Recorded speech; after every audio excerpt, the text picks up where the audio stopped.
En el vídeo anterior, las naves Pales, que fueron expulsadas de Edén, regresaron a su planeta, pero algunos Pales, por temor a posibles represalias que pudieran tener a su regreso, por ser considerados traidores, decidieron desoír las advertencias de los Edu, y se quedaron en un planeta que estaba en la frontera entre las dos zonas de influencia, pero en zona Edu. Este planeta era la Tierra, y aquí es donde comienza nuestra historia. En un principio llega a la Tierra una sola nave Pale con 65 varones, y se asientan en la zona de la antigua Antártida, formando su capital en Manaos, según Eleazar, hace unos 15.000 años. Hay que decir que en esa época los continentes no estaban como los conocemos ahora, sino que había un solo continente que se llamaba Pangea. En un principio se ocultan bajo tierra, por temor a ser detectado por los Edu. Se han encontrado numerosas cuevas, verdaderas ciudades, con capacidad para 20 o 30.000 personas, con una antigüedad de 12 o 15.000 años. Transcurrido un tiempo y creyendo que no habían sido detectados, salen a la superficie y empiezan a construir su imperio. Aquí en la Tierra los Pales fueron conocidos como los Payos. Os voy a poner un pequeño resumen de Eduardo Tejo en su canal Coerreg, que lo deja muy bien explicado. Nos cuenta Eleazar que las razas blanca y amarilla, a diferencia de la negra, no vienen de la Tierra. Esta es la explicación más sencilla de su repentina aparición paleontológica y de la ausencia de una evolución genética, así como de un ancestro común con la raza negra. Efectivamente, como veíamos en el anterior vídeo, no parece demasiado plausible que hayan existido en el mismo planeta tres líneas independientes de evolución del primate al ser humano, que hayan dado las tres en generar una criatura casi idéntica. Eleazar nos dice que los primeros en llegar a la Tierra son los Payos, la raza amarilla. Dice que proceden de las Paleides o Pléyades. Estas son supuestamente descripciones de aeronaves antiguas en relieves egipcios. Payo viene de Pa, Sol, Dios Padre, y hombre y O, mujer, es decir, hombres y mujeres de Dios Padre. Adoran por tanto al Pa, que identifican con el Sol, también llamado Ra, creador, es decir, son paganos. Su dios es simbolizado por el Sol, pues el Sol es el padre de toda la vida en la Tierra, el creador. Es así porque la irradia con sus rayos, la insemina. Los Payos llegan del planeta Hispanie, es tierra de los Pa, donde son llamados Pale. Llegan a la Tierra alrededor del año 15.000, según Eleazar, y llaman a esta tierra Palaneta, reino de los Pale, de donde viene el actual planeta. La primera era que pasan en esta tierra recibirá el nombre de Paleolítico, la de los viejos Pale. Eleazar estima esta era entre los años 15.000 y 10.099 a.C.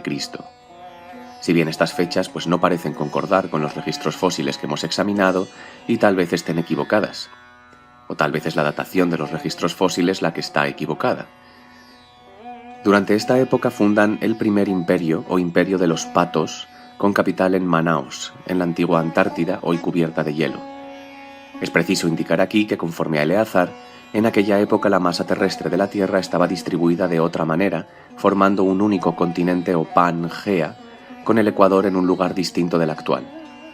La razón de que la geología no haya advertido esta posibilidad, o que si la ha advertido la haya advertido ocurrida en un tiempo mucho anterior, estriba en que las mediciones geológicas se basan en los movimientos naturales de las placas tectónicas. Al llegar, los Payos construyen un inmenso palacio en Manaos, donde reinaba el Paraón, el Gran Padre. Hoy la P se ha convertido en una F, como sucede en muchísimas otras palabras. Los pares serán la casta gobernante. En la sala principal sitúan 65 leones de oro, simbolizando los 65 humanos Payos que aterrizaron, todos hombres. Desde entonces y hasta hoy, el león será el principal símbolo de poder Payo sobre la tierra y el rojo su color nacional, por recordar el color de Ra al amanecer y el atardecer. Su otro color será el amarillo, por recordar al sol cuando está en lo alto en el horizonte. Dichos colores, rojo y amarillo, siguen permeando los palacios de la civilización Paya así como sus elementos culturales, como el Festival de los Farolillos, los trajes tradicionales de boda y por supuesto también sus banderas. Esta es su primera bandera conforme a Eleazar, y todavía hoy vemos la misma bandera con los colores invertidos en Japón. Yapan quiere decir propiedad de los pan o payos. En cuanto a los leones, estos están literalmente por todo. Los mismos leones guardando un templo chino con la característica garra sobre el mundo, oprimiéndolo, son repetidos hasta la saciedad no solo en este país sino en todos, pues representan al segundo imperio payo que en su día se extendió por todo el planeta. Aquí tenemos el mismo león en Narva, Suecia, en Roma, en Florencia, en Venecia, y aquí lo vemos en el Congreso de los Diputados en Madrid. Por supuesto, donde más hay es en China, en Japón, en la India.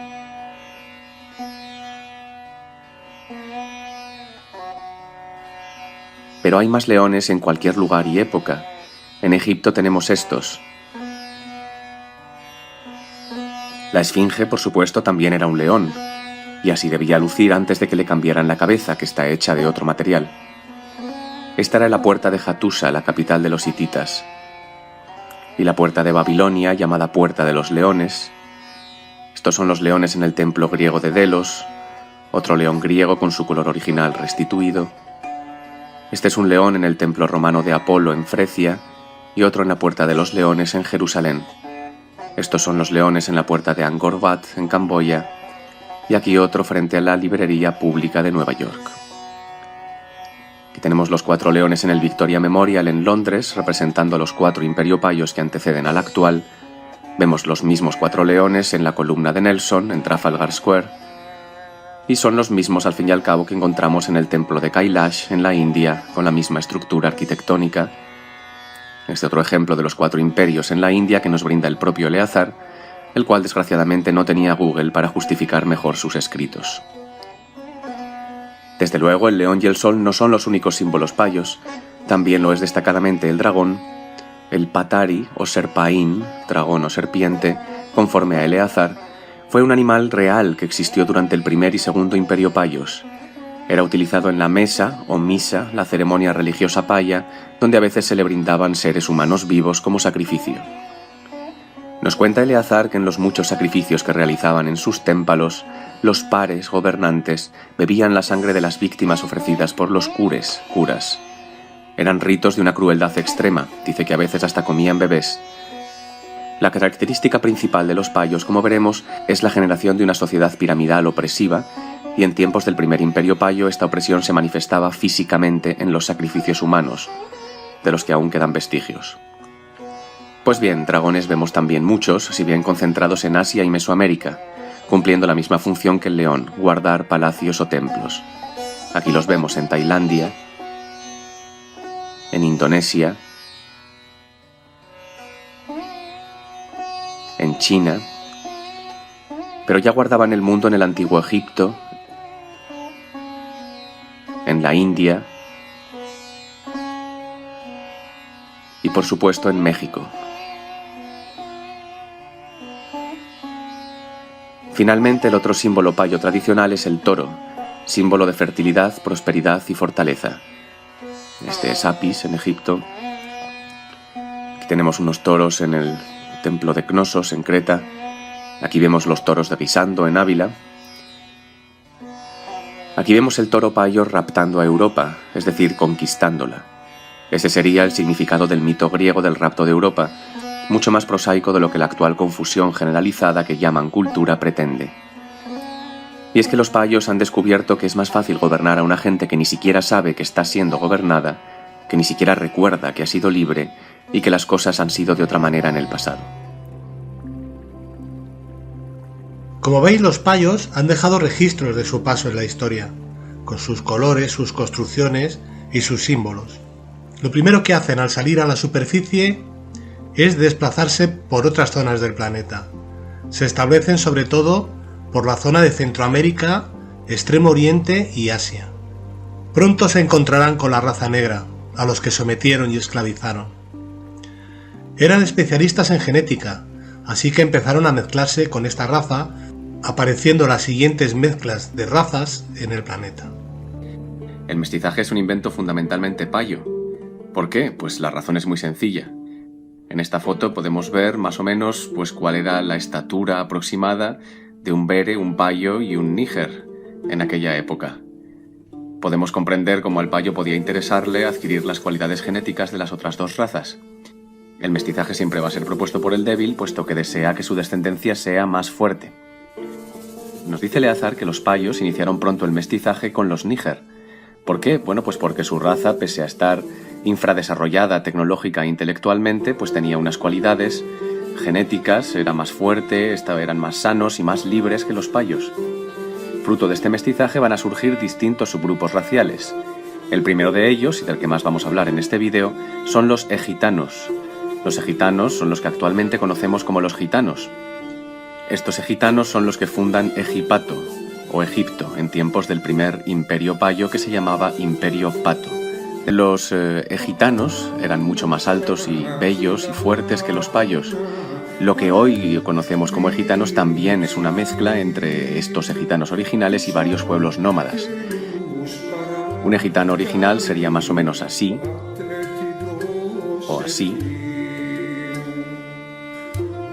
Aquí vemos una máscara egipcia, presentando claramente pues rasgos asiáticos y negros. Básicamente cualquier representación egipcia, aquí tenemos a Nefertiti, también tiene rasgos negros y asiáticos. Este es Akenatón. La idea de que los gitanos provienen de Egipto era la tesis oficial hasta el siglo XIX. Decía Voltaire en su Essai sur le meurtre que los gitanos eran los descendientes de los sacerdotes y sacerdotisas de Isis, cuyas castañuelas y panderetas derivaban directamente de la antigüedad.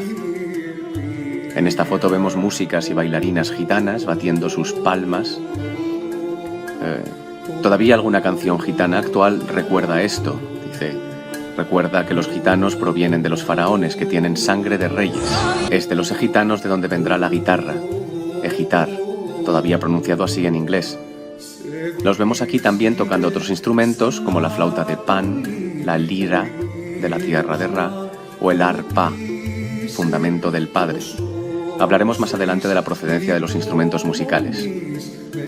Aunque inicialmente parte del imperio payo, la tendencia de los egitanos va a ser a desligarse de los payos. En algún momento, los egitanos pasarán a ser un pueblo libre, y así es que su etnia sigue hoy en día llamando payo, despectivamente, a aquel que lo es decir, llaman payos a los que entienden la vida dentro de una cápsula de trabajo asalariado y explotación de la individualidad, a los que experimentan la decadencia y artificialidad en que los payos han convertido el mundo. Otros subgrupos étnicos payos, fruto de este mestizaje y del posterior con la raza bere, serán los aqueos, los chinos, los tayos, los apaches, así como otros indios americanos, los maya, y otros como los morros, los palestín o los malos. En un inicio, la enfermedad es exclusiva de los payos. Enfermedad viene de imparemedadi, de donde viene también el actual inglés impairment.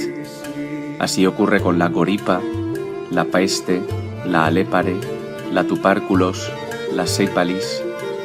Además de estos ejemplos que nos brinda Eleazar, en el diccionario podemos encontrar otras enfermedades que contienen el prefijo pa. El paludismo, las paperas, el papiloma, las palpitaciones y otras palabras que se refieren a lo mismo, como pandemia, patología, plaga, patatús, parásito, palmar. Contra ello los payos inventan las pastillas.